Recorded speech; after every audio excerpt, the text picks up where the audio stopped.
Hey folks, welcome back to the show. We have a tremendous episode for you today, all about the crazy, wacky world of mold. My guest is an expert, and you will hear some things that you maybe haven't heard of before. So I found it pretty enlightening, and I'm sure that you will too. Now, before we jump in, of course, I want to thank you for being here. And I'd love to encourage you, if you get value from this episode, to make sure that you share it out with your friends in your network. Anybody who you feel might get some value from it. And certainly given the topic, there's so many people talking about this these days and maybe struggling with mold in their life. So this would be a great episode to share with them. And of course, if you have a spare moment, I would love to invite you to leave us a review on whatever platform you're listening to the podcast on, because that is how we are able to get seen and reach more people. Now, let's talk about this episode. You want to join me as I warmly welcome back one of my beloved guests whose fascinating life journey took him from the bustling world of Wall Street to becoming an authority on mold toxicity and environmental health. In today's episode, Jason Earle shares his personal battles with health, stemming from childhood mixed diagnoses to his profound revelations about the effects of mold on the human body. We explore the emotional turmoil that he himself faced as his family was so tragically affected by mold, and how he finally connected the dots between mold exposure and mental health in his world. We address the challenges of testing, diagnosing mold toxicity, emphasizing the pitfalls of relying on certain types of tests that may lead to overdiagnosis. So you really want to check out this comprehensive guide that could be so crucial to safeguarding your health against the invisible threat of mold. Jason Earle is a man on a mission. He's an adoring father of 2 boys in diapers, an incurable entrepreneur, and indoor air quality crusader. He is the founder and CEO of mold inspection company 1-800-GOT-MOLD and the creator of the Got Mold Test Kit. Jason's a dear friend of mine, and I am so thrilled to have this conversation here with him today. He has personally performed countless sick building investigations, solving many medical mysteries along the way, helping thousands of families recover their health and peace of mind. Now, to get your hands on some of the many free resources that Jason shares, or even to get your hands on the Got Mold test kits, all you have to do is go to gotmold.com/nat, and you'll find everything there. And now let's jump into the episode. Hey folks, just a quick reminder that all of the information presented in this podcast is for information purposes only. No medical advice, no diagnosing, no treatments suggested here. Before you try anything that you hear about or learn about here, make sure that you check with your medical provider. Welcome to the show, Jason Earle. It is such a pleasure to have you here today. Oh, I mean, the feeling is so mutual. I love the time we get to share. We don't do it often enough. I know. But the shows are coming up. It's happening, right? We're moving into that time of year where we're going to start running into each other. So how long's it been since the first episode? 2 years, do you think? Probably 2 years. Yeah, you were actually, when I first started getting out there, you were one of my first podcasts, actually. No kidding. Yeah. Oh, I love that. Yeah. And you actually were really helped. Your feedback was useful, because I was pretty green and slow down a little, so. Well, I remember writing you that note, and I agonized saying, but I don't want to offend him, but I really think, and so I wrote you the note, and then I just sat and waited. And then I thought, he's not even going to answer me. He's never going to talk to me again. It's going to be, and then I got the nicest note back from you. And so that was when I'm like, this guy's the real deal. And so now we just chat whenever we can. Thank you. And I love all the work that you do and everything that you represent in the space that you're in, which is this crazy space around mold toxicity, and how it may or may not be affecting people. And really, I mean, your nuts and bolts is testing for mold in people's homes. But that's kind of like your thing. But you're just so much more than that. You've kind of thrown yourself into this space wholeheartedly. So, maybe for people who didn't listen to the first episode, which would be a lot because the podcast has grown a lot since then, maybe let's talk a little bit about why and how you came into this, because your roots do not live in the mycotoxin world. No, I came about this sort of accidentally. And And it's very common in this space, in Hmm. the environmental space and the health and For wellness sure. space, for people to sort of stumble into a series of ahas, and they go, "Oh, whoa, well, I have to share this," and or I'm so fascinated because there's a lot here, and I'm a very curious person, and in general, and so um, this is an area where there is just constantly emerging with new science and new insights, and so it really tickles that aspect of my predilection, So I got into this space. Sort of the short story is, when I was about 4 years old, I suddenly lost a lot of weight in a 3 week period, and my parents took me to the pediatrician, who said, "You should take him to the hospital. This looks serious." And the initial diagnosis was cystic fibrosis, which was at the time a death sentence. And Wow. my father was particularly hit by this because he had lost 4 of his cousins to CF before the age of 14. So this is their worst nightmare coming true. Wow. And they were concerned about this, because it's genetic, and so that's part of the reason why it was initial diagnosis, was because they filled out the form and they said, have Hmm. family history. And so 6 weeks later, they got a second opinion, which fortunately contradicted that one. I actually had asthma combated by pneumonia. And when they tested me for allergies, I was allergic to every single thing they tested me for. So it was grass, wheat, corn, eggs, dogs, cats, cotton, soybeans. And I was growing up on this little non-working farm surrounded by grass, wheat, corn, eggs, dogs, cats, soybeans, cotton. And so I lived on inhalers, and spent a lot of time outside. Actually, intuitively, I always felt better when I was outside, even though there was all these airborne environmental allergens. I always felt better outside, and I wanted to spend time in the basement because I had a little bit of space down there, and it was the workshop and stuff. But I never felt good. And then when I was 12, my folks split up, which was good for everyone, and Hmm. moved out of that musty farmhouse, and all of my symptoms went away. And I am no longer allergic to anything.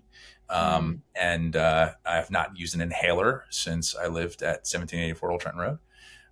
And so I didn't think about it again. Well, quite frankly, there are two important things that happened between that. Number one is 2 years after I moved out, my mother died in that same house by suicide, actually, which is Oh relevant my to the God. conversation, strangely. Yeah. And we can dig into that when we talk about the muscle Hmm. order. And then I was diagnosed with Lyme disease. Still not sure if I actually had it, because there's a lot of questions about testing and stuff. But I do know that I got a thermonuclear dose of antibiotics, which wiped out my gut, and which ultimately led me into a keto lifestyle, because then I could get rid of the refined carbohydrates, which were giving me like out of body experiences. So Wow. I then ended up, like, because of all those two very serious issues with Lyme disease, at least the treatment for it made me very, very sick, and my mother's untimely death. I was forced to drop out of high school, and I ended up getting full time hours at the gas station to save money, because I was going to get my GED in psychology or early. But as fate would have it, I met a guy at the gas station who rescued me, and it basically uh, recruited me to come work for him on Wall Street. Total You're fairy tale story. kidding. Yeah. In fact, if you can't see it here, but there's a Guinness World Record behind me. I ended up becoming the youngest licensed stockbroker in history with a Guinness World Record for total accident, total fairy tale. I was probably the least likely in my very high performing school to end up on Wall Street at 16 years old. And I did that for 9 years, and I had a really nice career. And I really love people. And so I found out that I could make 400 phone calls a day and call people, and they would send me money. And that was like amazing. So, and I tend to be very persistent. Maybe So that's called a gift. Yes. I like to talk, right? I like to hear myself talk. So it's just, it's it Well, was, if people who with that kind of gift, it's not just that you like to hear yourself talk, it's other people like to hear yourself talk. So there's a fine line there, because there's lots of people who like to hear themselves talk that incites people to hang the phone up. So just to be clear. it was a lot of fun. And what was cool about it was that I learned a lot of the stuff that I need to learn to be able to launch a successful business, right? I was always fascinated by the companies that we raised money for. I was always fascinated by the entrepreneurs behind the companies that we were taking public. And we Hmm. sort of doing lots of early stage IPOs back then. That was back when when the early stage IPOs existed. And so that was a lot of fun. But then one day I became disenchanted. It wasn't really one day. It was a series of things that happened that eventually I was like, this is BS. And so I put 20 pounds of stuff in a backpack and I walked away. I actually owned my own firm for 2 years. 22 years old. And and so I backpacked around for a while. Took a train actually through Canada, Nice. from New York all the way to California, but through the Via Rail. So I went up and saw, went to Winnipeg and Churchill, saw the polar bears and all that stuff, and ended up in Hawaii for a while. And I was reading a lot of local newspapers because I had a ton of time on my hands. And this one story jumped out. It was about a guy who'd gotten sick from the hotel where he was an employee, and he had developed adult onset asthma and all these allergies that he never had. He blamed the mold in this hotel. It was a huge mold problem. It was a $55 million mold remediation project that was historic still to this day. Nothing has really come close to it. The Hilton Kalia Tower. And so it was like my life in reverse, right? So this guy had developed adult onset asthma and all these allergies, and I had gotten rid of that. And so, I thought, geez, I wonder if we had a mold problem, not knowing anything. And that ended up leading me to getting a job when I came back from there. First of all, I confirmed with my dad. I said, "Do you think we had a mold problem?" And he's like, "Yeah, of course we had mushrooms in the basement. Why do you ask?" Oh my God. Just like Like flipping. actual mushrooms? We Or had literally, it was so wet when it rained. We had the river ran through it. Like we should have oh stocked it wow. with trout. Like it was just such a wet, damp basement. It was like, and my mom would sometimes find snakes in the basement. It was really, really wet. And yeah, it was crazy. And this is New Jersey. I'm not talking about like we're not living in like Brazil. Um, Yeah, yeah, you know, yeah. um, Wow. so I ended up taking a job working for a mold remediation company, actually in the sales side of things, just to learn while I earned, and quickly saw that these guys were really doing more harm than good, often using chemicals instead of cleaning. There was no standard. This is before anybody was talking about this. This is 22 years ago. Hmm. But intuitively I realized, we're trying to get these homes healthy, and we're using chemicals that I wouldn't spray in my house. Right. And then also they were charging outrageous sums. And I thought, man, I got to do something here to learn more. And I ended up deciding to help people at night, doing inspections for them. And I was doing it for free mostly. And I heard about a guy who had trained mold sniffing dogs, and I thought, wow, that's amazing. Let me see. Let me go down and meet them. So I ended up going down to Florida, and I met the guy who trains mold detection dogs of all sorts. And he had just trained one of the first mold dogs ever. And ended up coming back to New Jersey. Here I was, the youngest licensed stockbroker in history, and I've got a mold dog, and my family thought I lost my mind. So wait, you got the dog? I got the dog. I came back with the dog. I decided that it was just too good. I met Oreo, and her name was Oreo, and she was my partner for 12 years. And we first called the company Lab Results because we did laboratory testing, and she was a Labrador And she's a Retriever. lab. Yeah. Yeah, and I thought that was cute. That Um, is very cute. and so we got immediately were besieged by the press. They first tried to debunk us, and because they Hmm. Channel 6 Action News actually hid mold in the house, and we went in, and instead of debunking us, we found it in like 3 minutes. And so we ended up getting endorsed by them essentially, and then a bunch of local doctors started sending patients to us, and then we turned into a Good Morning America episode, and then Extreme Makeover Home Edition, and then the newspapers and the magazines. I got boxes and boxes of these things, and I never had to do any advertising. And that company became 1-800-GOT-MOLD. And then over the years, it became frustrating to me that the people who really needed this service the most were the ones who couldn't afford it. And so Hmm. that led me to create the Got Mold test kit, which you can see over the shoulder. Yeah. Yep. And that's the sort of my way of making high quality testing available to everyone at an affordable price. And so that kind of was what brings me here today. So very accidental, right? And people like to call me an expert on this stuff, but man, I'll tell you, I don't think I'm a lifelong learner. And I Hmm. may know more than the average bear about this stuff, but I don't think I could call myself an expert because there's just too much to know. And the pieces are so fragmented. It's a multidisciplinary field if there ever was one, right? Because we're talking about the building and the body, the intersection between the two. And there's just so much to know. If anything, I'm a perpetual student in this space. Yeah. So, okay, so let's back up a little bit. So, we fast tracked the journey. Let's talk about the problem. Let's talk about this mold problem because I think that, you know, the gift, one of the many gifts you have is not taking one answer and running with it. And it sounds from our conversation before we even started recording today, this whole issue of mold illness is it's a big topic. There are a lot of big names in the space and with good reason, right? I mean, you mentioned that your mom, you know, took her own life in that house.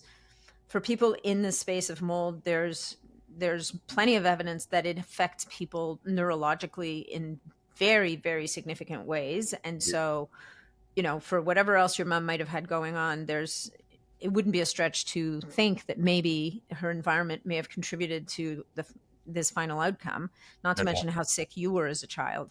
So let's talk a little bit about this whole issue of mold illness, where it's coming from, and it seems to be getting worse, right? I mean, definitely, I know that I've talked to people, and you think, okay, well, it's okay. If I go live in Arizona, there's no moisture there. There's not going to be any mold there. I'll be safe. Only as it turns out, mold being the most diverse and resilient of organisms on the planet, you've got mold that grows in the dry No doubt. in Arizona. So there's really no getting around that, the fact that it's around. So before I launch and ask you 7 other questions in the one question, let's start with this whole setting the landscape for mold illness and what it's all about. Sure. Well, I think the first thing is that most people just sort of chalk. First of all, I'm assuming that anyone listening to this recognizes that mold is a health hazard, and that I don't have to sell anyone on that, right? Mm-hmm. So, and by the way, I had to do that for 15 years. So this is the mold has only recently been accepted widely as something where the wives used to call and schedule the appointment. They'd spend 45 minutes on the phone, and then the husband would call to cancel. And now the husband's call, no one cancels. Right. So it's just the whole thing has shifted completely, and I think that's thanks to Hurricane Katrina and the coastal flooding, and the big lawsuits, and the fact that there's an industry standard now, and the EPA and CDC and all the other organizations, whether you respect those or not, in aggregate, they all say this stuff should not be growing in your home. And so there's solidarity on that. And so, but then you look at, typical allergic responses are the standard, sort of garden variety, upper respiratory. Chronic sinusitis is blamed mostly on mold, according to the Mayo Clinic, which is 37 million Americans. And those are spores that take up residence in the nose, right? And are protected by biofilm. Is that that's more of when you actually have like a fungal infection. So like just the fact that you can be just the fact that your sinuses will inflame and end up trapping bacteria, which then can lead to infections and things like that. But if you have allergic fungal sinusitis, that's a lot different than just a chronic sinusitis, where you may have just chronic inflammation in the sinuses. So actually, infections are another common. They're not as common as people might think. They only happen in the respiratory tract because mold is actually aerobic. So people like to think the mold's colonizing in their gut when they get these tests, whether it be like the organic acid tests or any of the mycotoxin panels, or even the mycotoxin, whether it be urine or blood. Mold does not colonize in the gut. These are aerobic organisms. Now, yeasts are different. That's a different conversation. So mold needs air. Mold needs oxygen specifically. Yeah, it is. Okay. They are obligate aerobes, and so this runs counter to a lot of the narrative that you'll find on social media and stuff like that. These things don't colonize in the gut. They will colonize in the lungs and in the upper respiratory, but if that happens, you're in big trouble. This is called aspergillosis, and so this is a potentially lethal infection. Generally speaking, only affecting people that have a really seriously compromised immune system. So like cancer patients, HIV, people that are on immunotherapy drugs for RA and things like that, they can get it, which is a huge part of our population, by the way. Well, it's significant. So when you were living in the basement in your parents' home, well, you weren't living in the basement, you were living in the house.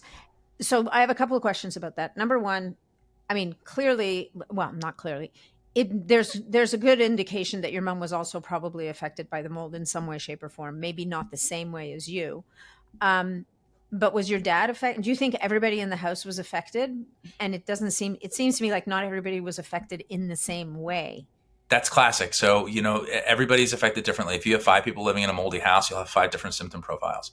And where I was going with the whole, like the immune system or the chronic, the infection side, is that even someone who is not apparently experiencing symptoms will be weakened by this. You have to think about mold like kryptonite, and it will weaken all of us. And just so happens that some of us are canaries in the coal mine, and so there's this curve, and so it's a matter of time. It will weaken you. So mold can even weaken your immune system such that you can develop an infection. See, so in other words, it doesn't just happen right away. Some people right away they're susceptible because they've got, like I said, they come with a pre-existing condition, but then this can create the weakness in you that allows the fungus to propagate within your respiratory tract. So this is why it's so important to not just like dismiss this stuff, because it will make you weak.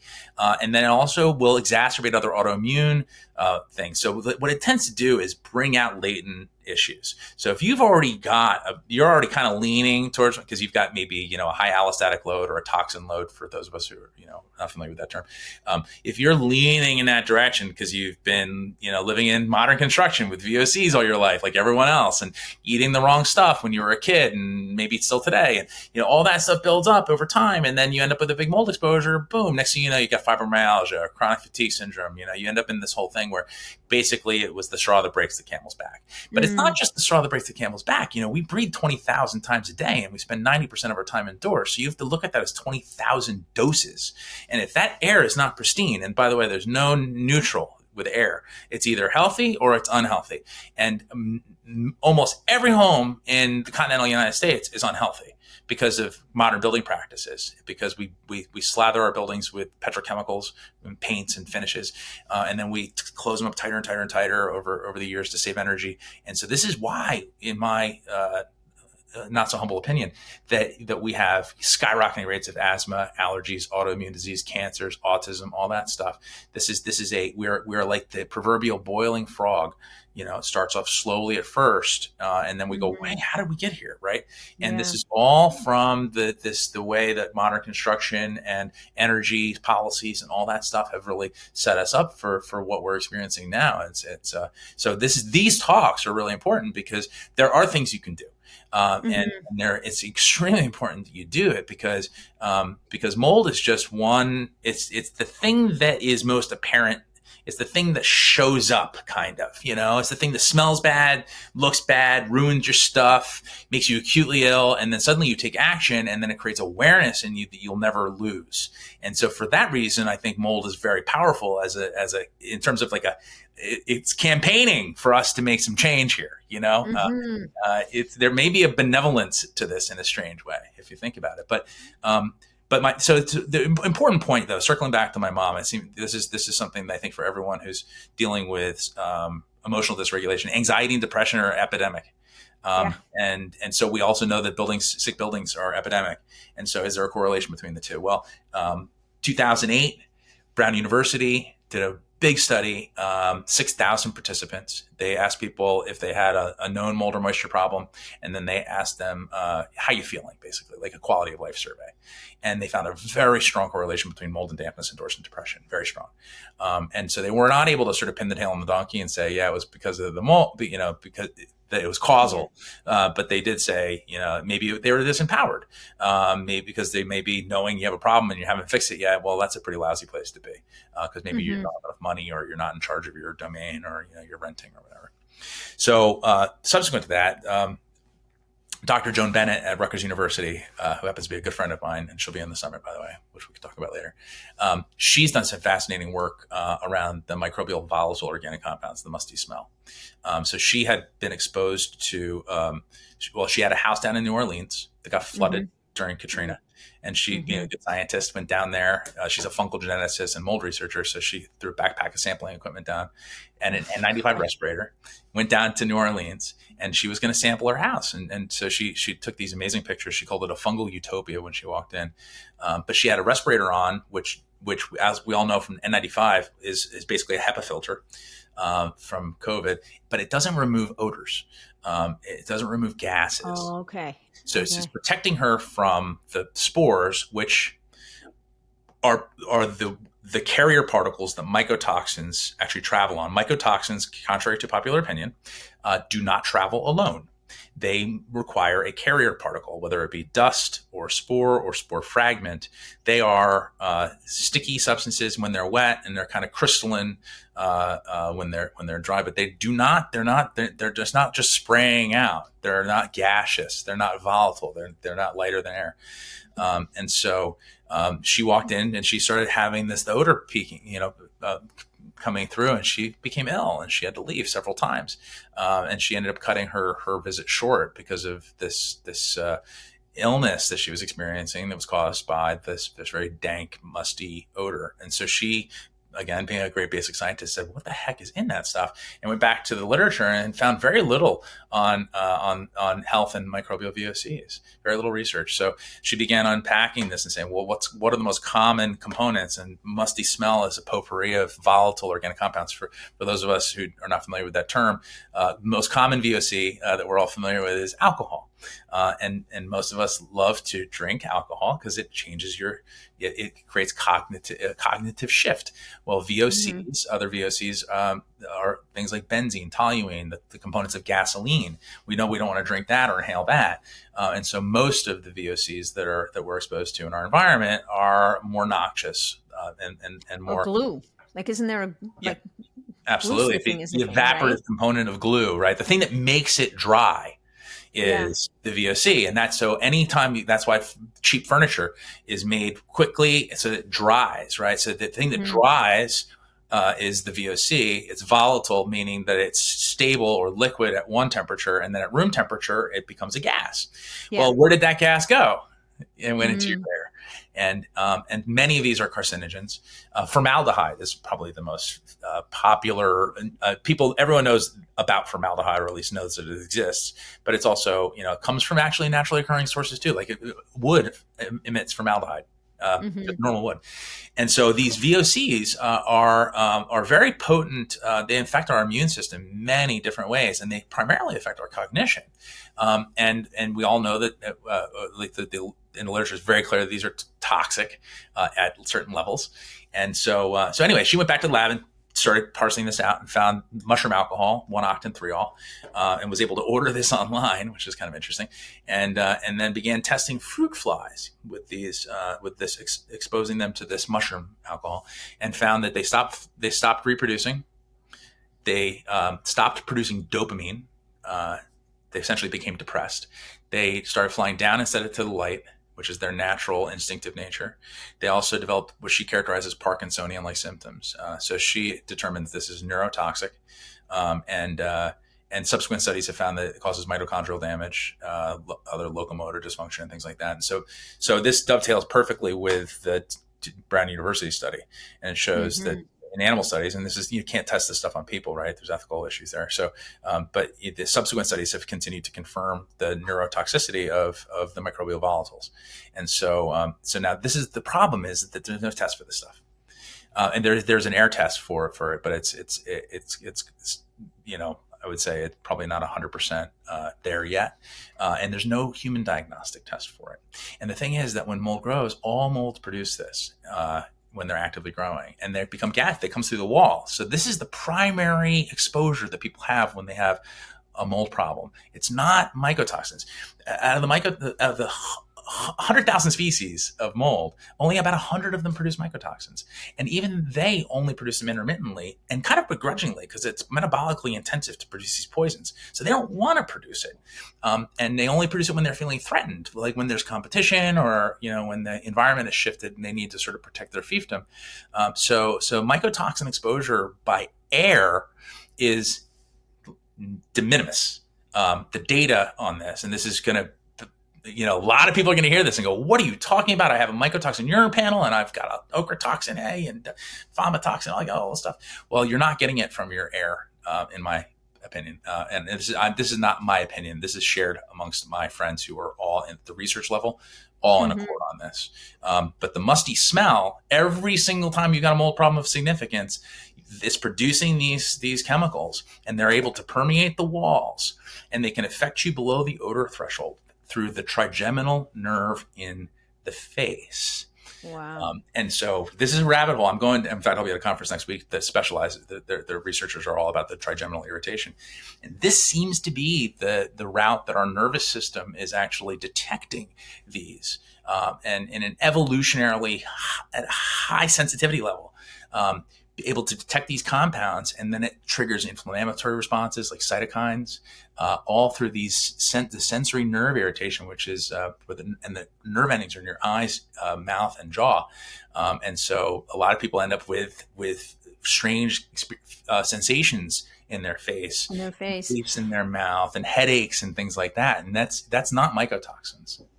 That's the VOCs. That's Yes. the volatile organic compounds from the mold, which That's is right. not to be confused with mycotoxins. Not Not the to be same thing. confused.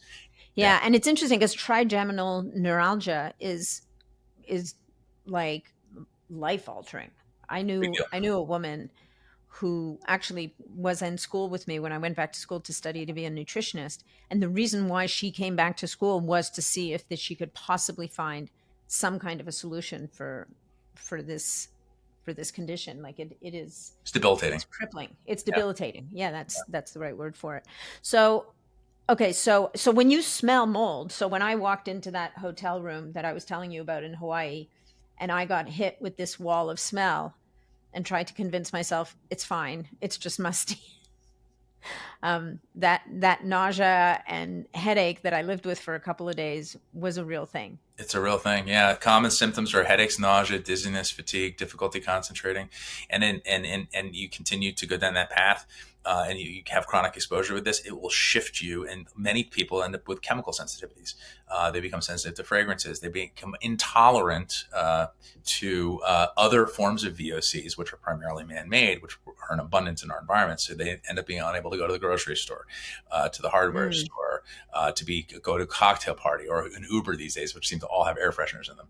Oh my And God, the air fresheners in Ubers. Can we talk about that for a second, please? brutal. Can we, if you drive an Uber Stop it. and you have one of those doohickeys hanging off your rear view mirror, please destroy it. Like, I don't think there's probably a good way to destroy it, but remove it from your car. Seriously. It's like and that's, so we're not even talking about mold now. We're just talking about, these, or those air freshener things that people plug into their wall. Like, my mother's finally learned, like, I bought her essential oil diffusers. I'm like, use these. Those things need to go in the garbage 100%. because, this, and this is, it's such low hanging fruit. If you think about it, right? There's entire businesses have been built on producing these VOCs that are ultimately harmful for us, that I think some of them might even be endocrine disruptors. Yes, indeed. You can correct me on that. Frankly, even in perfumes, you get endocrine disruptors.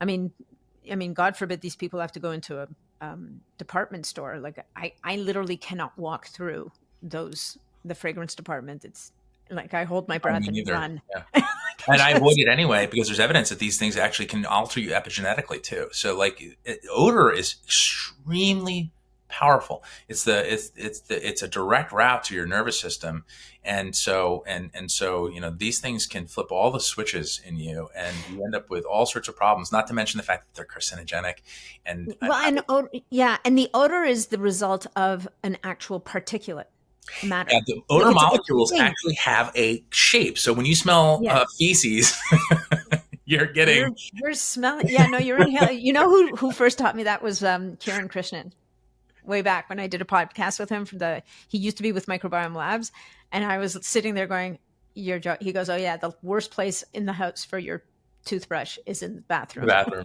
Yeah, no, these are uniquely shaped molecules, and you are getting little pieces of the very thing that you are smelling. This is not, some. Now, it's probably not epigenetically altering. The thing, Oh no, I'm no. not going to expound the virtues of inhaling little bits of feces here because we're not going to go there. But when it comes to all these artificial scents, Yeah. they are in many ways no better than mold. Like, they're just different. Yeah, no. So the thing is that we also have a history with these things. If you think about the way we grew from caveman, first of all, we spent 99.9% of our entire history as human beings outside. Okay. Mm-hmm. And then this tiny little fraction of, this rounding error of time that we've spent in buildings has made us very, very sick, Mm-hmm. and weak and sick. And so, our relationship with mold has always been transient. It's always been, you're in a moldy cave or you're in a building. By the way, when we first built buildings, that when the wind blew, the walls whistled, right? Yeah. And so there was natural ventilation. Also, these buildings didn't have chemicals that looked a lot like a lot of the chemicals that molds produce. There's biomimicry involved, or molecular mimicry, right? So our body goes, oh, this is like this. Oh, then I'm going to respond this way. And we never had to deal with high concentrations of these things, like breathing in a paper bag with the same, you do that long enough and you're going to, it's not going to end well. So you can't keep rebreathing the same toxic stuff and then expect to have a robust health profile. So our relationship with this has always been that when you smell something moldy, that's not edible, right? This is a visceral thing, right? The same way when you smell feces or vomit or anything like that, you recoil from it. Right. And so, the interesting stuff that if anyone wants to look up cell danger response, that's fascinating. And this is the idea that your mitochondria are respirating very, very quickly. And they are basically the canaries in the coal mine, and they only have two jobs. They can either produce energy or they can produce cellular defense mechanisms, right? So reactive ROS. When you go from one to the other, next thing you know, you're fatigued, and the body is trying to purge or to wait for this to go away. Well, if you're in the building that's causing the problem, and then you become fatigued in the building, right? This is the loop you get into, and so then you end up with chronic fatigue syndrome or ME or whatever. This incredible swath of new autoimmune diseases, with 100 or so, that are usually characterized by incredible fatigue and cognitive impairment. So this is cell danger response doing its thing, Yeah. And so, okay, so let's talk a little bit about transient versus chronic. So for me, for example, having stayed in that, it stopped smelling after 2 days of airing the place out. So could we, but you earlier had said that even at sub-threshold levels, meaning the mold didn't go away, it just wasn't as, and you know what? The carburetor was a huge source. Whenever you went to the sink and turned on the water, there was this like cloud of nastiness that came out of the sink. So I'd be like my husband literally thought I was insane. I'd turn on the water and be as far away from the sink as humanly possible at the same time, which I'm sure didn't do me that much good. But so for some people, and even for you, for example, once you removed yourself from that situation, you recovered. Yes. Right? Like you were able to, your body was able to recover. Your immune system, which had been being I think the best way to maybe describe what mold does and why you become weaker and more susceptible to everything else is it's almost like it distracts your immune system. Your immune system is constantly engaged with this foe. And meanwhile, all this other stuff is going on the other side, and it can only do so much at one time. Yes. I use a juggler as an analogy, or as a metaphor. So your immune system is like a juggler that can juggle thousands of processes with incredible elegance and mastery. And mold is like a guy across the room throwing baseballs at him. Oh, nice. So he's going to have to make a decision here. Am I going to protect myself from this evolutionary threat, or am I going to keep just doing what I do? And so in order to protect for the immune system to do its job and protect itself, it's going to drop a lot of balls. Yeah. And then it takes a while, once you've gotten out of that environment, for those systems to come back online and for things to work back in synchrony, right? So that's, I think, what happened to me, is that I was able to get out of there, and then I was able to find equilibrium, and then those things were able to sort of, I was also pubescent, so I probably was really lucky in that I left when I left, and then it wasn't. So, and I also spent a lot of time outside back then, I said, intuitively, I did give myself a fair amount of space, and my house was old and well ventilated to a degree, like my windows are almost always open as a kid. And I don't know if that was just an intuitive thing, or if that was just the way my parents were, raised, because AC is expensive, and, We heated our house with a wood stove, like it was old, it's kind of old Well, school. well, and I think kids, it's funny.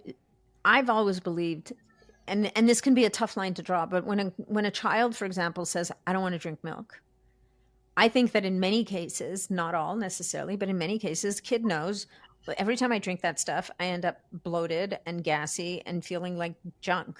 So I don't want to drink. I don't want to drink it. And how many brawls have been fought between Sure. parents and kids, right? Like kids, and I do think kids, they may not know what it is, but they just know I don't feel good when I do that, and I feel good when I do this. So I want to feel good. Like they operate at a very basic, are you in, are you out kind of Agreed. level, right? Yeah, They're pretty black and white about that stuff, which yeah. is, understanding where to, knowing that we need to trust them sometimes can be tricky, because how do you know if they're just not being difficult? But anyway, that's a whole different topic. I want to get back to, so we talk about VOCs. VOCs are the airborne particles. They are not the mycotoxins.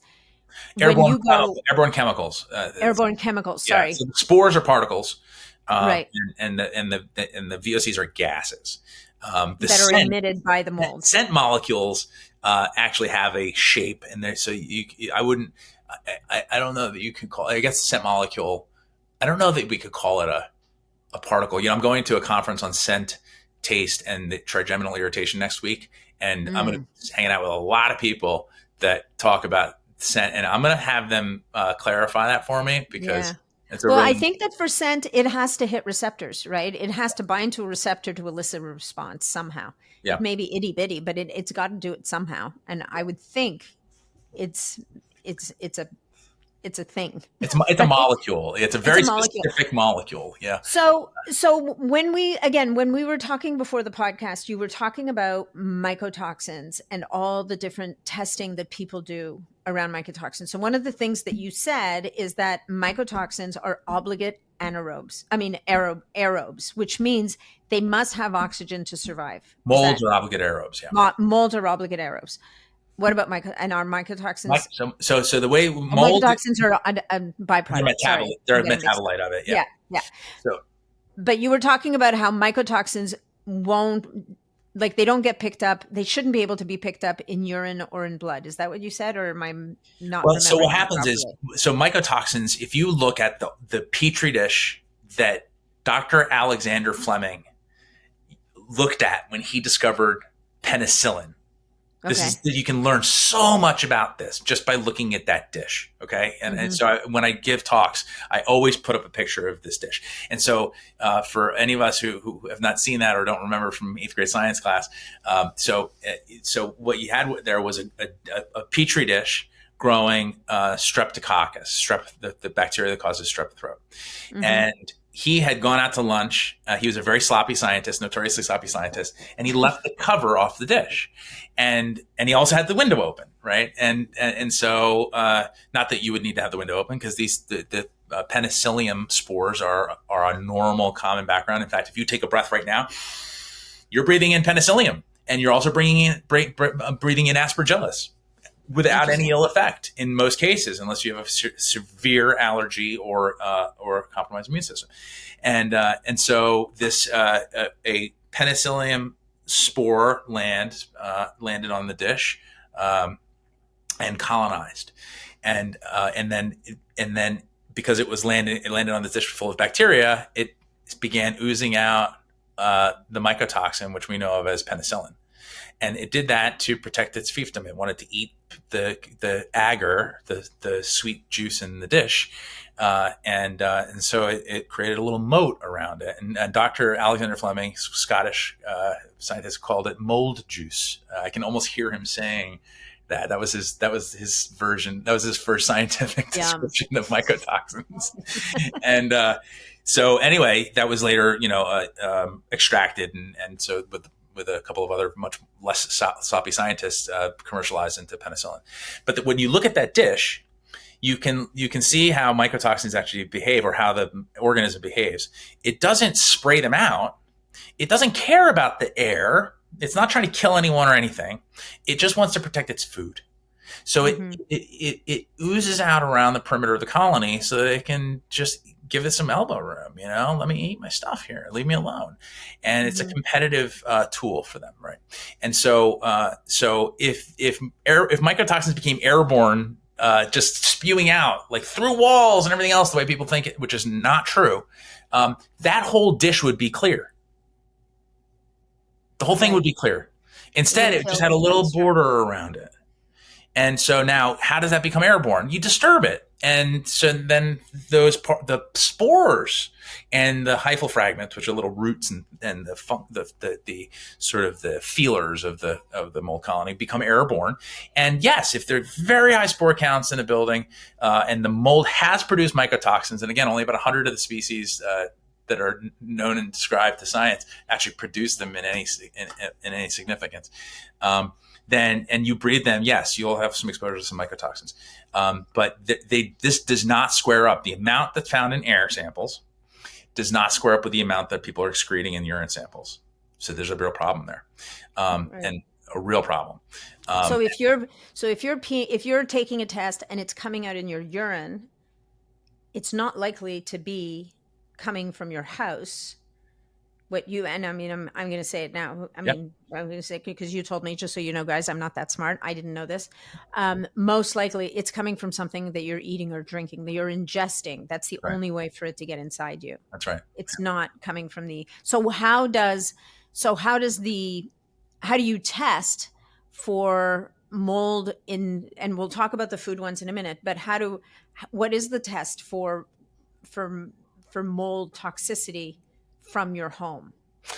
Well, so this is the problem with the space right now, and this is why the mycotoxin urine panels are being misused. Is because there is a gap. There's a gap in the marketplace. Mm, And if your only tool is a hammer, everything looks like a nail. And also, yeah. there's a lot of confirmation bias on this. The people that are treating these, oh well, it looks like you have mold toxicity, and you may, but I would argue that it's not as simple as what's going on in your home. It may very well be your home and your diet, and we'll talk about that, unpack that a little bit. But it's But a big, wouldn't the strains of mold that they're picking up tell them where they're coming from? yeah, and that's the first thing that gave me this insight. And by the way, I just interviewed Dr. Mark Philaday, who's the director of integrative and functional medicine at Amen Clinic, and he's the one who got Great Plains to create the mycotoxin urine panel in the first place. He is now very Hmm. outspoken about the fact that they should stop using it. You're Um, kidding. not kidding, because Wow. so he's the one who started it, and he's the one saying stop it. Because it's being misused, it's being misinterpreted badly, and to the detriment of almost everybody who's being treated for this. Because yes, you should not be eating this stuff in any great quantity, although we all are because we've got a contaminated food supply, and we'll unpack that more for people.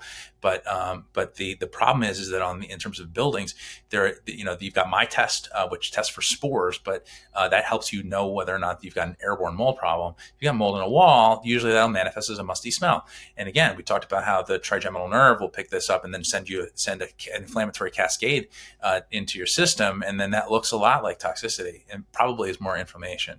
And it may not necessarily. And you could also be toxic, and this could be the thing that just triggers. It is the thing that the straw that breaks the camel's back, right? Hmm. And Hmm. so, these things show up and look like, oftentimes people experiencing inflammation and toxicity and allergies all at the same time. For And sure. so, the whole body becomes completely overwhelmed with this. And that's why it's that juggler getting, the balls being thrown at him. So when you start looking at whether you test the building for it, what you have to do is engage your senses and become familiar with your building. This is what I always encourage people to do: is not rely on a test that you swab or an air sample or whatever. Completely, you have to look at: does the building have a history of water damage? Is there any sort of known mold or moisture problem? Is there a musty odor? Even if it's just a little whiff here and there, find the source of that, because the trigeminal nerve is sensitive below the odor threshold. So if you're Mm, picking it up by scent, you are absolutely picking it up in your nervous system. And then once you become sensitized, and that's when the pendulum has swung over, or the needle has moved over, then you're going to be able to you're that real canary in the coal mine. You'll walk into a hmm. building and go, oh, I can't be in here because there's mold. And those people are not crazy. They are very, very, they're finely tuned instruments that don't know how to handle the output. They Yeah. don't know how to handle the signal, if you will.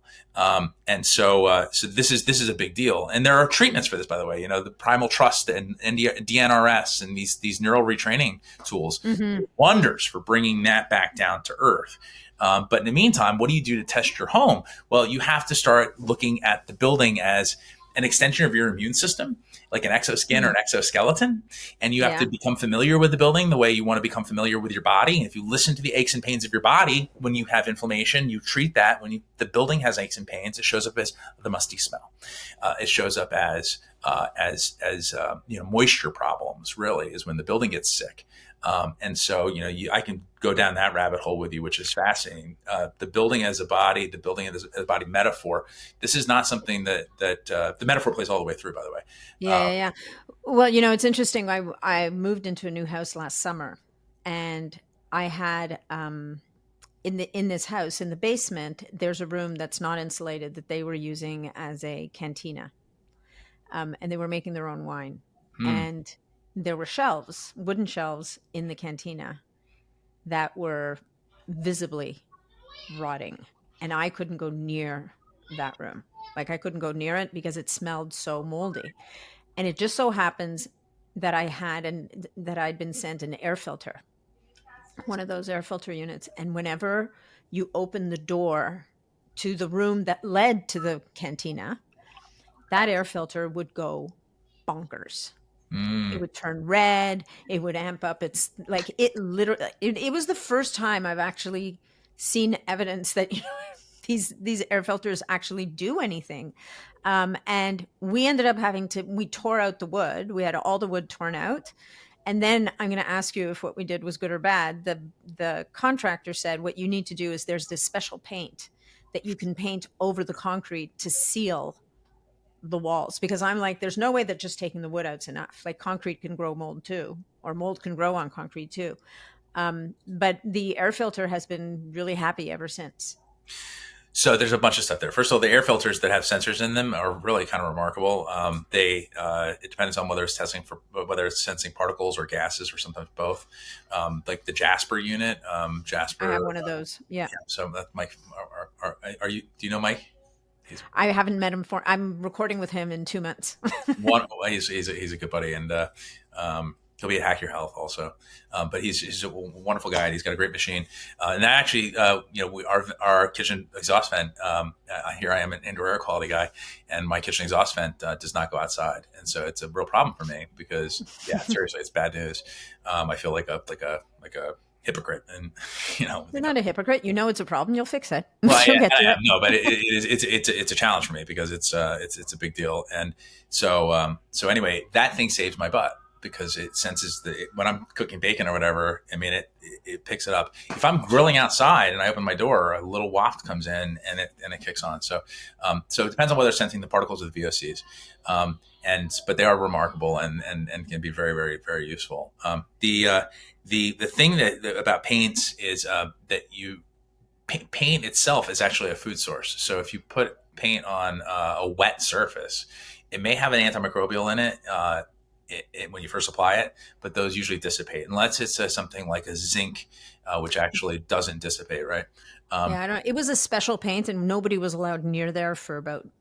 I think they gave me a period of time, and I doubled it. But I think it was in and of itself was toxic. Yeah, and that's the thing is that oftentimes you're adding a VOC laden chemical into a place where we're trying to really minimize the VOC. So my suggestion to people is don't ever paint concrete. Mold actually won't grow on concrete; it will grow on paint on concrete eventually. So just keep an eye on that and resist temptation to apply another coat. Um, Yeah, I won't. if anything, what we end up having people do is they end up having a wire rushed off. In some cases, they use not sandblasting, but something called dry ice blasting to remove it. So if in fact, just keep an eye on that. Something that you'll want to pay attention to. But So don't paint the concrete if yeah, there's an issue. So we should have just left the concrete bare. should have just left it bare. Yeah, the wood itself, it's good that you removed that because that was Yeah. obviously what they call a reservoir, which is what holds colonies of growth. And so removing that was wise. And then the thing to do in an environment like that is accept the fact that concrete is wet. Concrete is a reluctant lover of water. It will pull moisture from the soil that it's touching on the outside, and it brings Hmm. it in, and then it exhales the water it essentially dries Yeah. pulling water from the soil into the air. And so the thing to do is to mechanically remove it with a dehumidifier, Hmm. and or to air condition that space so that it, which is, air conditioning is a dehumidification tool. Cool. So Okay. All right. Let's keep going. So mycotoxin. So the urine mycotoxin tests are not telling people what they think it's telling them. that's right. So Yeah. let's talk about the testing that people are doing now, because I think people are grasping at straws, right? Especially when they're dealing with situations like cell danger response or mast cell activation syndrome, like Yeah. all of these issues where, at a cellular level, the body's gone to high alert. It's become highly reactive to a million different things. All of a sudden, you get things like Epstein-Barr virus or Lyme or whatever that's being reignited. I don't think that's the right word. There's another word I'm looking for, but let's use that for now. Even, It's yeah. it's been latent, and now all of a sudden it's expressing again. And you mentioned that for yourself.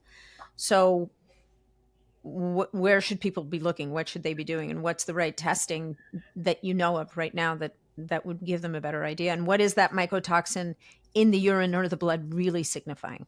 Yeah, well, so let's first of all kind of clarify. So since mycotoxin via inhalation is a very very rare circumstance. Mm-hmm. Usually, it's an occupational exposure. So if you're like a farmer and you're Mm-hmm. moving moldy, my cousin, my little brother is a farmer, and so he was playing with his daughter in a thing of corn, like, Which is and they got notoriously and they moldy. got Yeah. sick.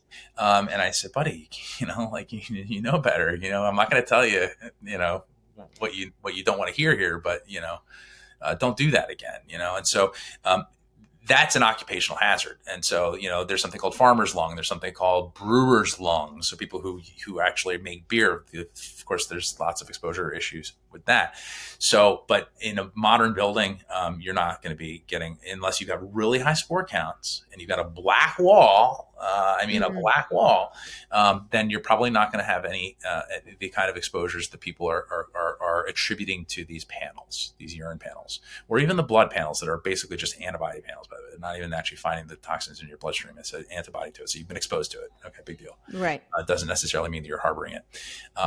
And so, and by the way, Dr. Mark Philaday tested himself 5 days in a row, and took a food log and he got completely different readings every single time.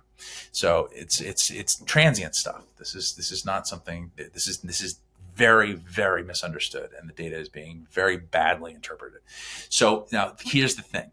So if you want to figure out whether or not, if you want to parse this, primary symptoms for musty smell from the mold exposure, almost if you have a water damage issue or you got a slowly, and that manifests and into an exposure, it's going to present as a cognitive impairment. It's going to present headaches, nausea, dizziness, fatigue, difficulty concentrating, emotional dysregulation, Brain things like fog, that, like that. sleep Yeah. disorders, brain fog, night terrors, things like that, right? So it's mostly up here, and but then what most people talk about when they're talking about their mold sickness is their gut. A lot of people talk about their gut or other organ system issues. And I feel strongly, Dr. Philaday and I talked about this at length, is that's likely from the food-based exposures, and that's what's manifesting as in the mycotoxin panels, right? So if it increases intestinal permeability, and these things are hepatotoxic, and they're mutagenic, meaning cancerous or cancer causing, and they disrupt. And we know this to be true from veterinary science, like I said earlier.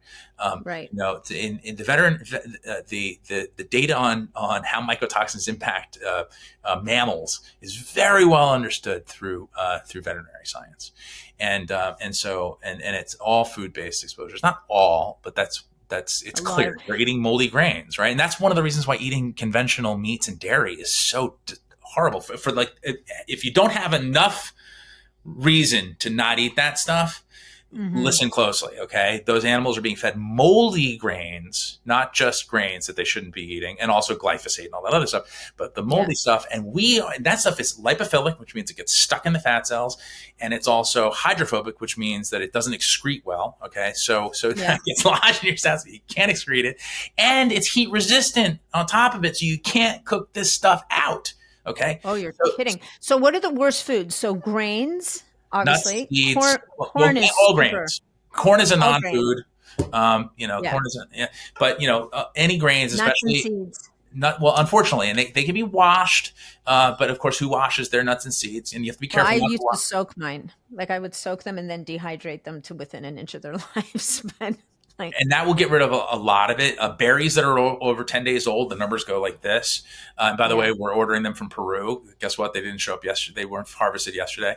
You know, So if you heard about this treatment for berries, I've done this and it actually is remarkable how well it works, where you take 1 part apple cider vinegar to 10 parts water and you wash your berries in it, and it actually seems to kill the spores.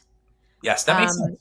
and then the berries last, raspberries are the worst, right? If you even manage to get them home from the grocery store, to your point, they're coming from somewhere far, far away. The mold's been growing, and you can get the first two berries off the top, and then there's fuzz right Sure. underneath them.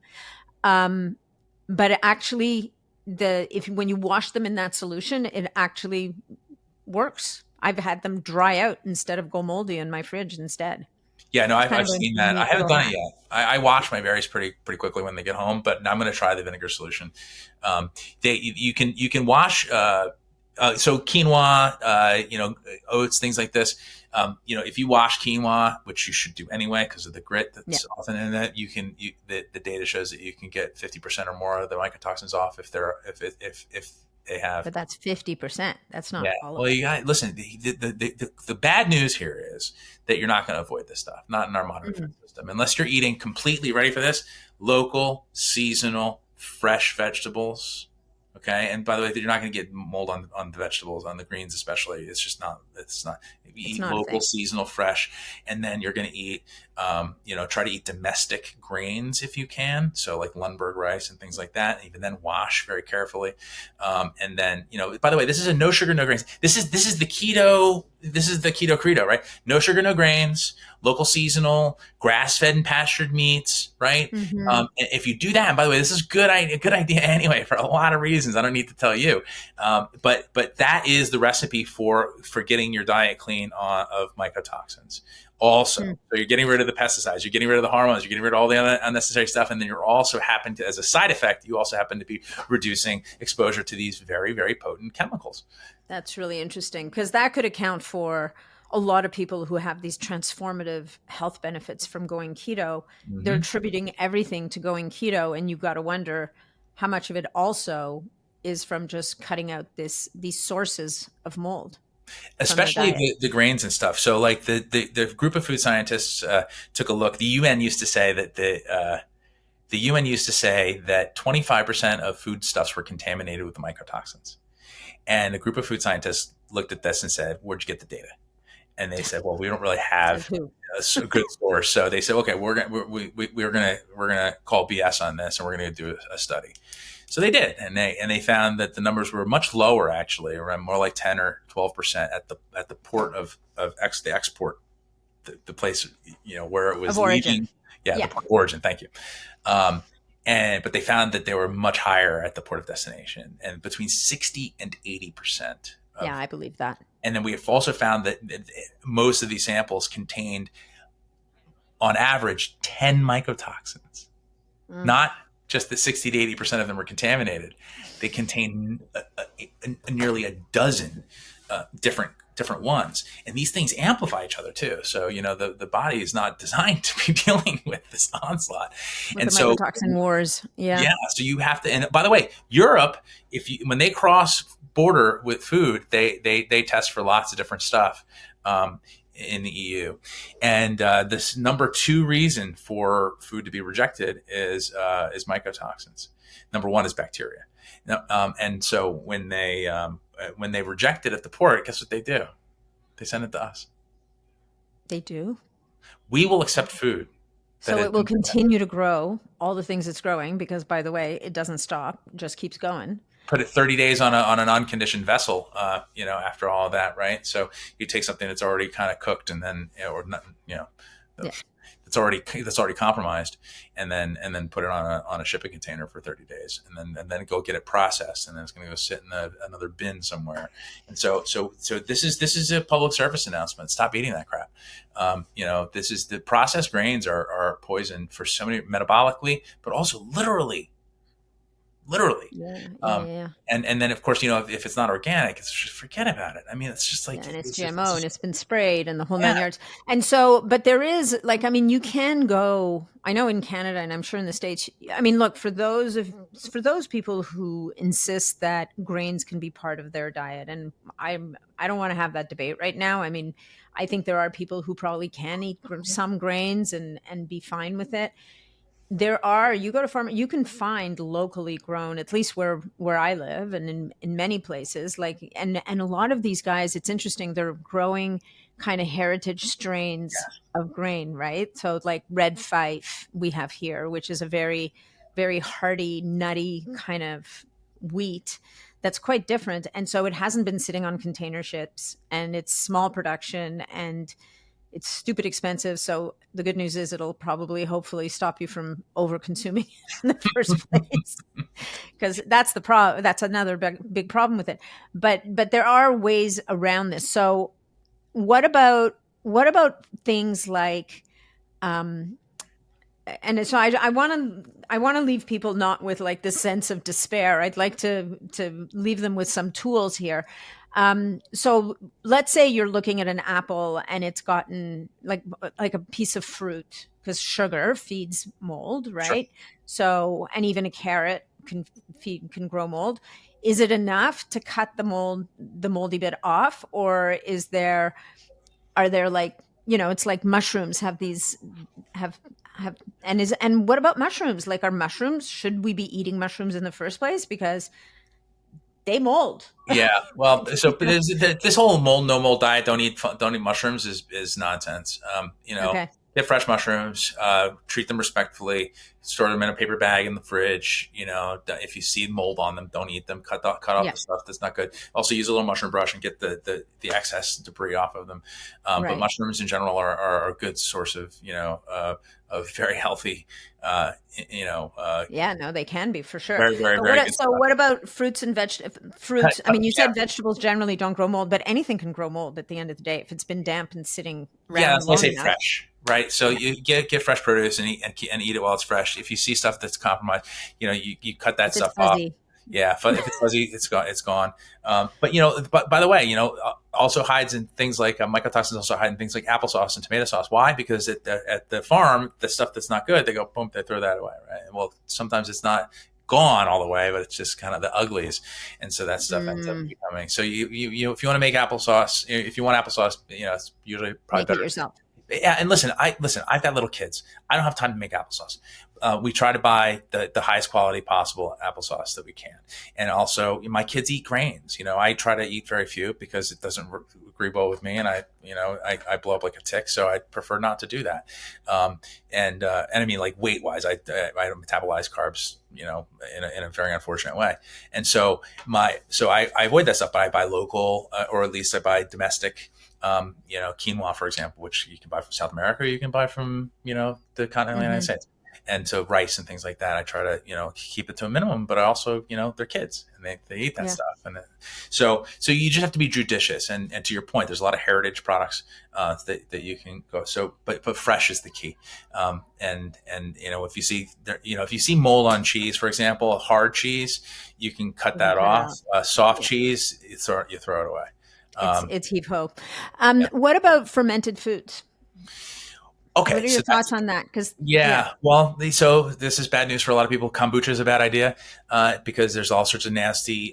They find lots of microbes that are in kombucha that you really don't want to, protists and stuff like that. So this is not well regulated. It's not regulated at all, and so generally speaking, it's probably good to steer away. And a lot of people don't do well with it anyway. They think this should be good, and they think it, and they don't tolerate it well.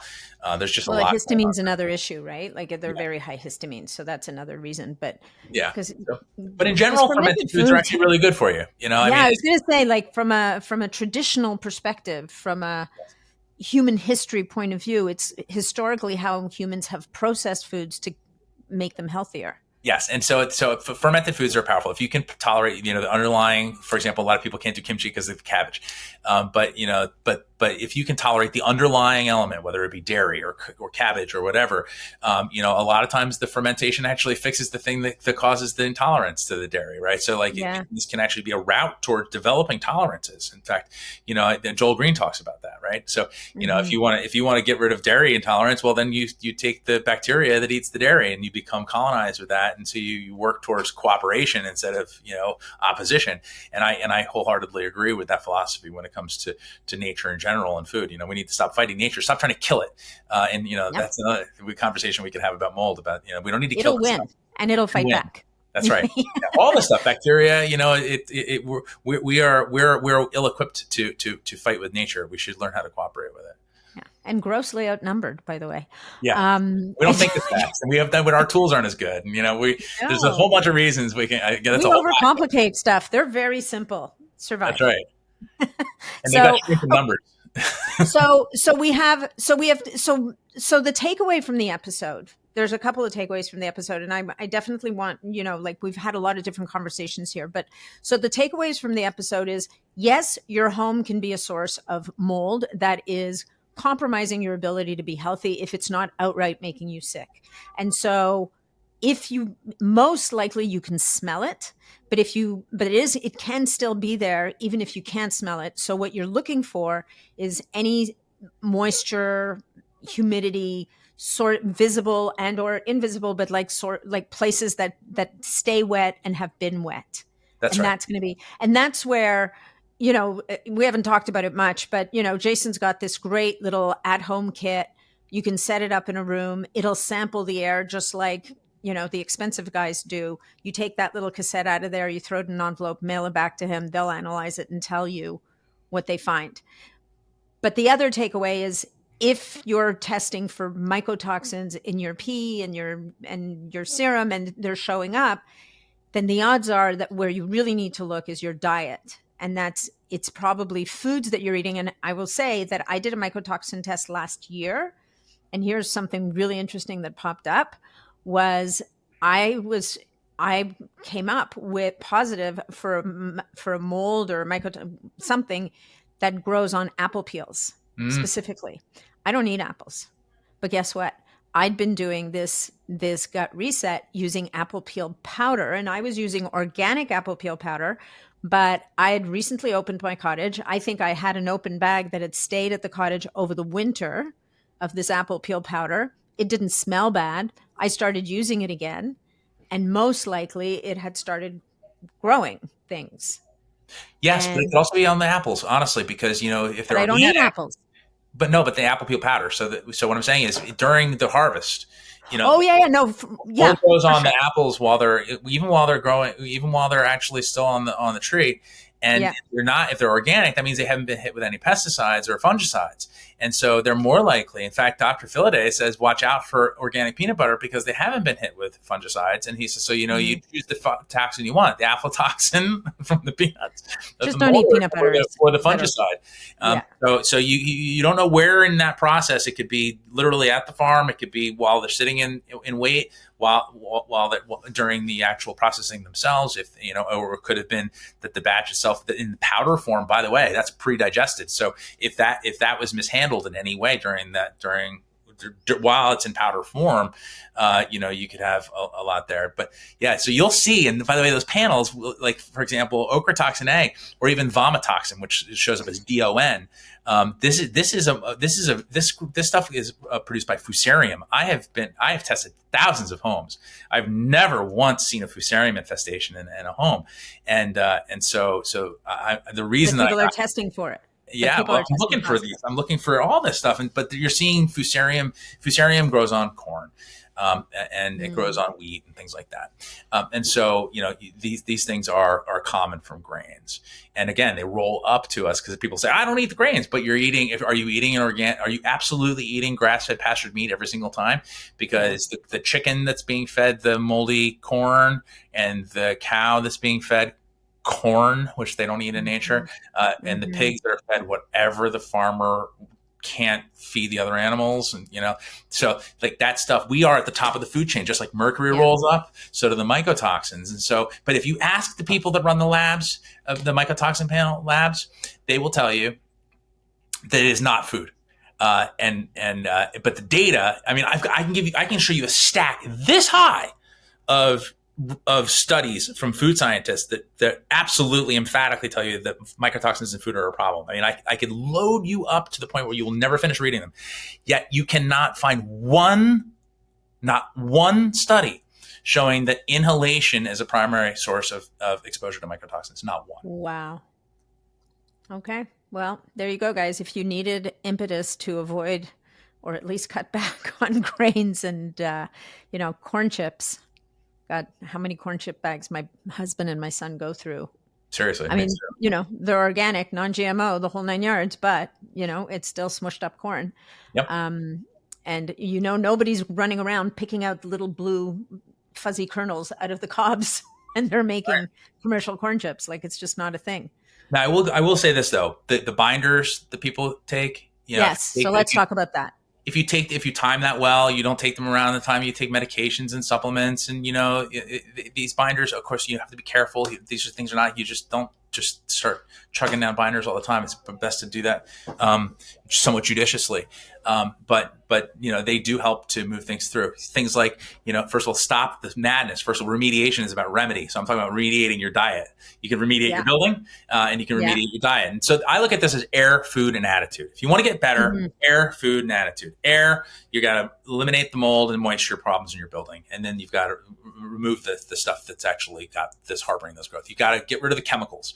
Stop using when you renovate. Stop using chemical-based building materials, and ventilate well, and use air filters. Okay, that's air. Hyper simplified, very very concise. Then food. Okay, so or local, seasonal, organic, fresh produce, and or grass-fed pastured meats and dairy exclusively. Okay, Hmm.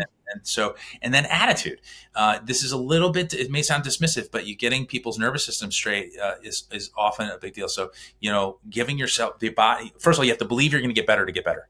I've never seen Hmm. anybody get better. Gets better that doesn't think they can. So fear is the big enemy. If you want to do a detox, start with fear, and Yeah. and get right with the fact that mold is a normal part of our environment, and you're never going to get away from that. You can't be afraid of mold and then get better from it. You have to accept this as a part of our environment, and then you have to do that. So there's a lot of tools. Like I said, primal trust is amazing. I mean, the work that Dr. Kathleen King is doing is something that everyone should look at if they're dealing with any sort of emotional dysregulation and experiencing sort of hopelessness when it comes to this. It's a big deal. And so this is a Venn diagram of Hmm. overlap, and you can't miss any of. If you don't do the air and you don't do the food and you don't do the attitude, then your results will be lackluster. We'll suffer. But if you follow those things, and this all came from me being sick from being in a moldy building. But this is a holistic view, right? And you can't ignore the fact that our building is an extension of our immune system, and you need to make the investments. You need to take the time to maintain it well, and the same way you try to maintain your body, maintain your building, and because it will pay dividends. And it's a symbiotic relationship we have with our buildings, and so it's not just the building; it's also the pantry. And then at the end of Okay, the I day, have another question. I yeah, have a couple more questions sure, with you before I let you go. okay, I want to talk about mattresses because Mhm. this is a question that came from one of my community members who was literally driving themselves insane, looking for a mattress that won't go moldy. And, people pointed them to latex and they're like, no, latex will go moldy and this and that. Next thing you know, they're trying to wrap their mattress in a rubber cover. And I'm like, well, that's not going to work. You're just sealing everything in there. It's going to keep oozing, whatever it is. So I want to ask you about mattresses. I want to ask you about we had a conversation offline. We're not going to name names, but building remediation and how it's going way offline because it's getting fed by these tests that are telling you something is coming from your building that maybe it's not. And, maybe helping people to understand when to draw lines because people are going broke remediating buildings either improperly or that don't need to be remediated to that degree. So let's start with the mattresses, then the building remediation, and then we're going to talk a little bit about your upcoming event that you're hosting this fall, which I think is so exciting, mainly because of who you're inviting to it. So start with them. Do you know anything about mattresses and pillows? We spend all this time on our mattresses and pillows. Yeah. Well, so first of all, mattress, the main issue there is flame retardants, quite frankly. And so thankfully, a lot of brands have emerged that have answered that. Casper was the first one to really take hold. And then there's also, the VOCs from, these are all made with plastics and glues and stuff like that. It's gross. And then there's also evidence that the spring-based mattresses actually act like antennas for EMF, and so there's, I have a latex. And this is a brand I've talked about on the podcast. I have an Essentia, which I freaking love. And if anybody ever told me that it was unhealthy, my heart would be broken because I've never slept as well as when I sleep on that thing. So, so I think any of the mattresses are, especially if they take great pains to avoid the flame retardants, then you can be pretty sure that they're taking great pains to avoid other things. Some of the latex materials can have VOCs. I'm not an expert on the mattresses, although I've done a pretty deep dive for my own home. And so, we have a Casper mattress. And I've always felt much better on that mattress than I do when I'm staying elsewhere. But Avocado and Lisa and all, there's a whole bunch of brands out there that are Essentia. And a lot of those are pretty affordable. Essentia not being one of the affordable ones, to be clear. And I spent a lot of money on my Essentia, but so, I'd be devastated if somebody told me. I actually just got a pillow also. Have you heard about the company called Envy? No. So they make their pillows out of natural latex, some kind of natural latex, and they actually infuse the pillow and the pillowcase with copper. Oh, wow. Which is antimicrobial. Sure. So that's another kind of option. So when it comes to the mold on mattresses, I find that that really comes down to humidity control in the building. Right. So let's look at the source. Yeah. So if you're in a space that you're not dehumidifying properly, and so this happens a lot in places like San Diego, where people think they don't need to run an air conditioner because it's cool. Well, it's cool and damp. And so oftentimes they'll find that they've got match. So get yourself a good humidity gauge, put it next to your bed, and try to keep it around 45%. And that means that you may have to either get a dehumidifier or run your air conditioning when you don't necessarily want to. And if you don't have air conditioning, well, then you need to deal with that. So again, go back to source. These mattresses, the mattress covers, there's I think it's Clear Brands makes a mattress cover that it's basically made of the same material that I want to say Gore-Tex. Okay. Here, mattress encasements, yeah. And so what's nice about them is that it's clean rest, yeah. So clean. So, and I don't have any financial relationship with these guys. Cleanbrand.com. And so they're waterproof, but they breathe. And so they're porous, just like Gore-Tex, and so it allows for the air to flow Movement. through. But they also encase the allergens. And the big thing about mattresses and pillows, by the way, is more than mold, it's actually dust mites. Yeah. Because they really love critters. The same material. Yeah. They love the same environment. Then they kind of go into animation when we go to sleep, and and then they nosh on mold spores, and so their fecal pellets are extremely potent allergens. When you look at them under the microscope, you see the no. Yeah, it's fabulous. So there's a whole, we want to read a really interesting book though, Never Home Alone by Rob Dunn. I tell everybody about this. It's all about the critters that we live with, and it will teach you to learn to tolerate this, because we don't want to live in a sterile environment, and we don't want to live in an environment that doesn't have nature in it. The absence of nature is what's caused so many of these problems.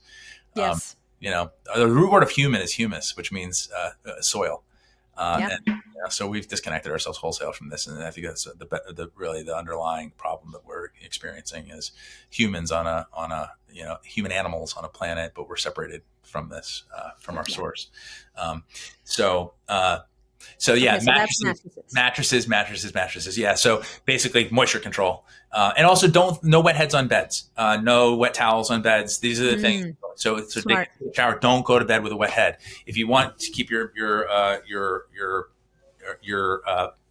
pillow healthy, make sure you go to bed with dry hair. That's a big deal. Perfect. That's a good idea. Plus, you won't wake up with that crazy bed head in the morning, That which too. is always, should you have to run out of the house in a hurry, and people will think you're completely insane because your hair's standing on end. Okay, so then and very quickly, because we've been going for a long time here, remediation companies. So Yeah. I think, the root of that, I just to say that watch what you're testing for, what they're finding, and what they're telling you, because if start with, is this from food?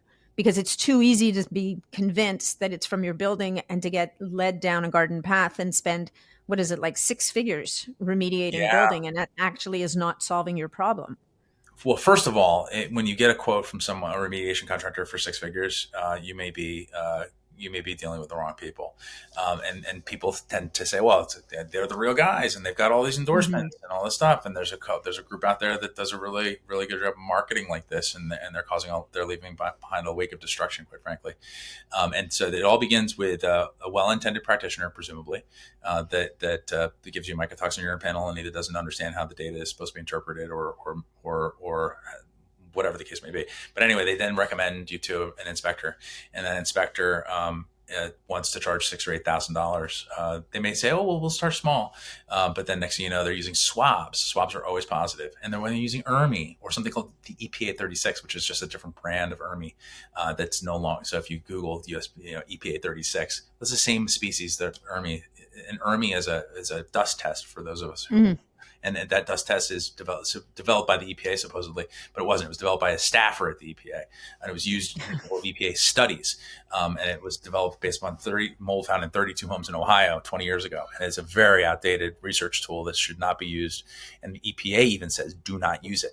So Google, if you're curious about this, ERMI, ERMI, Mm-hmm. EPA, should I use it? And it will tell you, the EPA will say, do not use it. So my suggestion Okay. is do not use it. And anyone Okay. who's suggesting that you do not use them, Okay. because they will lead you down a rabbit hole because they're always positive. They're scary positive. And then they will leverage that into a very expensive remediation protocol, which includes, in many cases, these people are ripping out HVAC systems, perfectly good HVAC systems, which I've never had to do in 21 years. And I've fixed a lot of sick homes in the last 2 decades. And I've never once had to rip out an HVAC system. I've recommended that they upgrade, but I've never had to Yeah. rip out ductwork and all that kind of stuff. Mm-hmm. And oftentimes these people are not even getting better afterwards because their primary exposure was probably food.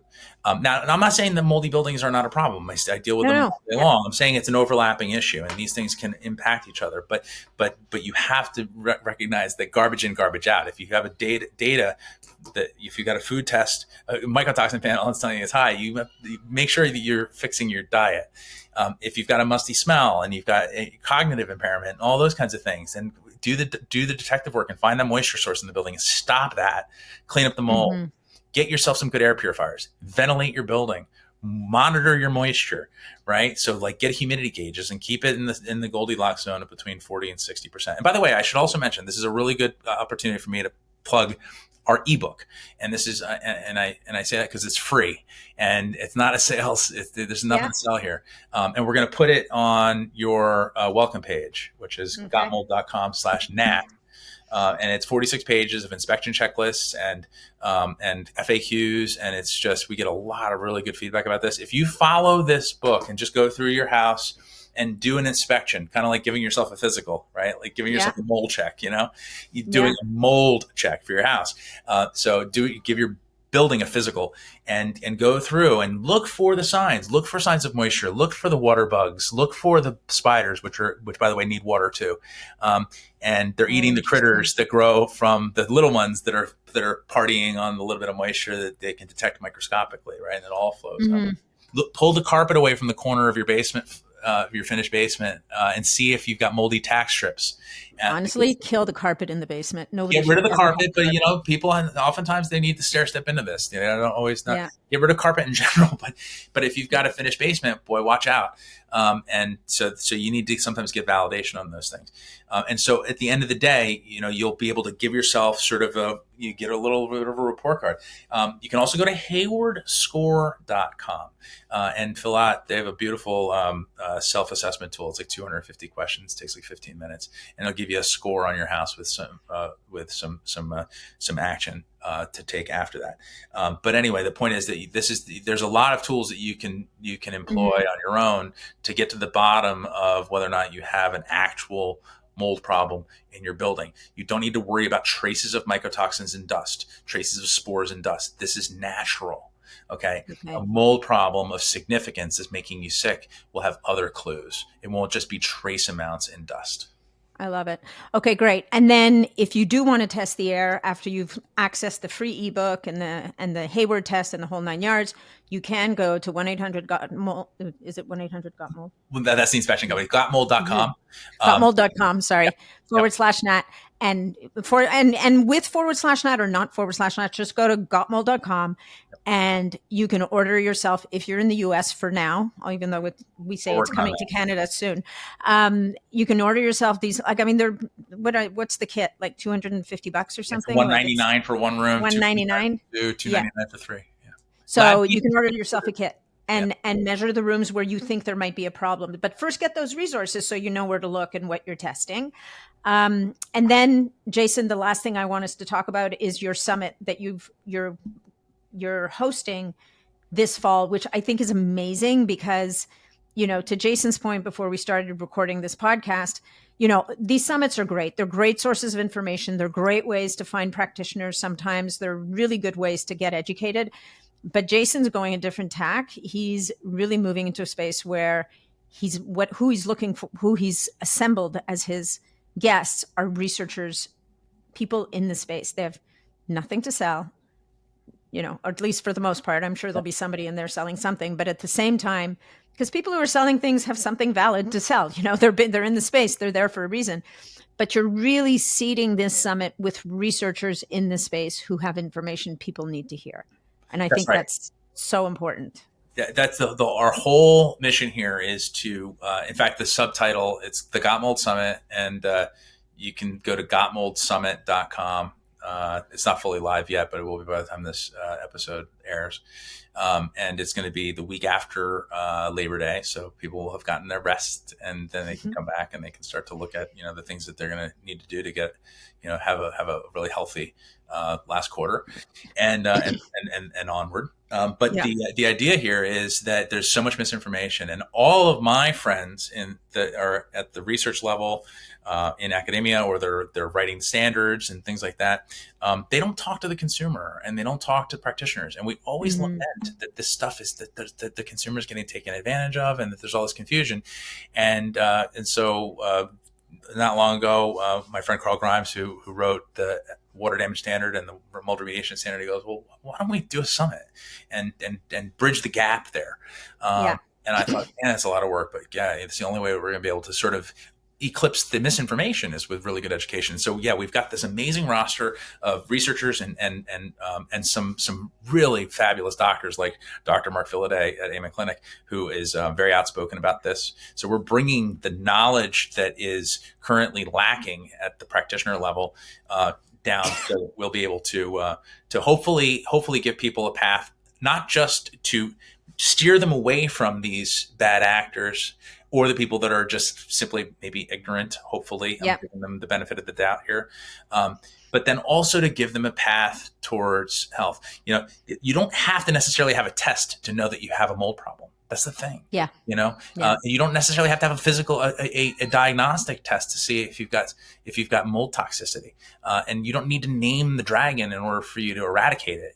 So just because there isn't a tool there yet, and by the way, we're working on some human diagnostic tools. This is sort of a little sneak, we're working on a urine test for VOC and MVOC exposure, amongst other things. So there will be tools to do this that will be accurately representative of actual exposures.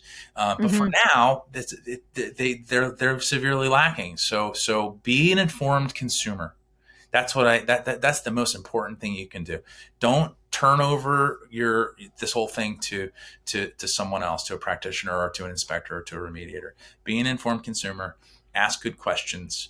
And above all, you have to make sure that you focus on the things that matter most. Control moisture, control your diet, and then also reach out for help if you ever have any questions. At the bottom of our website we have a contact form, and we answer every single person who reaches out.